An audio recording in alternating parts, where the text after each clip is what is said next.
রবিবার ছিল তৃণমূলের হাই ভোল্টেজ জনগর্জন সভা।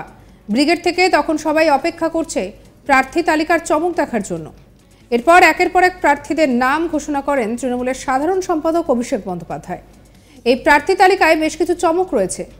সেই চমকে যেমন বেশ কিছু নতুন নাম অ্যাড হয়েছে, তেমনি বেশ কয়েকটা পুরনো নাম বাদ পড়েছে।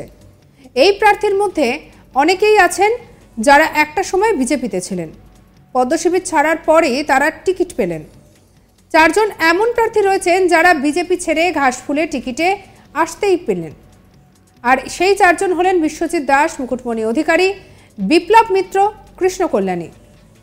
এবার এই প্রার্থী তালিকা নিয়ে তোপ দাগলেন রাজ্যের বিরোধী দলনেতা শুভেন্দু অধিকারী। কি বলছেন শুভেন্দু অধিকারী, শুনবো। না, আমাদের আনন্দ লাগছে। তৃণমূল শাসক দল তারা বলে বিজেপি বলে কিছু নেই।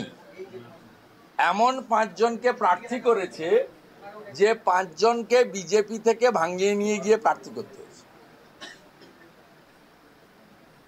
বিজেপি থেকে ভাঙিয়ে নিয়ে গিয়ে প্রার্থী করতে হয়েছে। আর যে তৃণমূল বলে, আজকেও বলেছে গুজরাটিদের তাড়িয়ে দাও, তা গুজরাটিরা কি ভারতীয় নয়? যেভাবে আজকে গুজরাটিদের আক্রমণ করা হয়েছে, তাহলে তো মহাত্মা গান্ধী আর সর্দার বল্লভভাই প্যাটেলকেও তাড়িয়ে দিতে হয়। এবং সাথে সাথে যারা বাংলা বাংলা করে বলে, বিজেপিকে বহিরাগত বলে, তাদের প্রার্থী তালিকায় শত্রুঘ্ন সিনহা, কীর্তি আজাদ, ইউসুফ পাঠান, এরা কোথাকার লোক আমরা এটা জানতে চাই। পবন সিং ভোজপুরি সিঙ্গার, তার গান, তার সিরিয়াল বা এসব নিয়ে আমি কোনো মন্তব্য করব না। তার শিল্পী সত্তা আছে, আমরা সব জিনিসের সঙ্গে একমত নই। কিন্তু পবন সিংয়ের নাম আসার পরে বিহারি বিহারি বহিরাগত বলে ঝড় তুলেছিলেন যারা, তাতে পবন সিং নিজের নাম উইথড্র করে নিয়েছে, আপনারা দেখেছেন। তা আজকে শত্রুঘ্ন সিনহা, কীর্তি আজাদ এবং ইউসুফ পাঠান, এরা কোন কালে বাঙালি হলো, এটা তোলামূলকে আমি জানতে চাইছি। অর্জুন সিংকে ওরা কোনোদিনই বিশ্বাস করে না, আমরা জানি। কারণ অর্জুন সিং মহোদয় কার্যত ভয়ে ওদিকে গেছিলেন। এবং অর্জুন সিং মহোদয়কে আমি একাধিকবার বলেছি, আমাদের অনেক নেতার সঙ্গে তার যোগাযোগ ছিল, আমার সঙ্গেও যোগাযোগ ছিল। আমি বলেছি যে আপনি ভুল জায়গায় গেছেন, খুব বেশি হলে জেল খাটাতেন। যখন 15 সালে মঞ্জুল কৃষ্ণ ঠাকুর, শ্রদ্ধাস্পদ, এই পরিবারের সবচেয়ে বড়, আমাদের প্রত্যেকের প্রণম্য, তিনি যখন মন্ত্রিসভা থেকে পদত্যাগ করে সুব্রতকে প্রার্থী করেছিলেন বিজেপির, তারপরে শান্তনু ঠাকুরকে তো জেল খাটিয়েছে মমতা ব্যানার্জি, কিন্তু এই পরিবার তো আত্মসমর্পণ করেনি।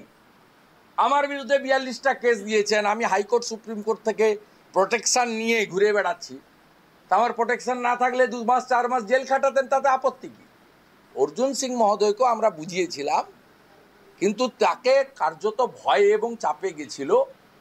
তিনি তার সময়কালে তিনি কি করবেন আমি জানি না, আমাদের রাষ্ট্রীয় নেতারা কি করবেন আমি জানি না, না আমি বলতে পারবো না। I am not the authority. প্রসঙ্গত, এবারের ভোটে তৃণমূল 26 জন নতুন প্রার্থী দিয়েছে। তালিকার সব থেকে বড় চমক ইউসুফ পাঠান, রচনা ব্যানার্জি, দেবাংশু ভট্টাচার্য। হুগলিতে এবার 2 দিদির লড়াই দেখা হবে, কারণ বিজেপির হয়ে মাঠে নামছেন লকেট চট্টোপাধ্যায়, অন্যদিকে তৃণমূলের হয়ে লড়বেন রচনা বন্দ্যোপাধ্যায়। শতাব্দী রায়, অসিত কুমার, মহুয়া মৈত্র, দেব, সুদীপ বন্দ্যোপাধ্যায়, মালা রায়, এরা কিন্তু পুরনো হলেও টিকিট পেয়েছেন। অপেক্ষা ছিল অভিষেক বন্দ্যোপাধ্যায়ের নাম নিয়ে। হ্যাঁ, তিনি নিজের গড় ডায়মন্ড হারবার থেকেই ভোটে লড়বেন।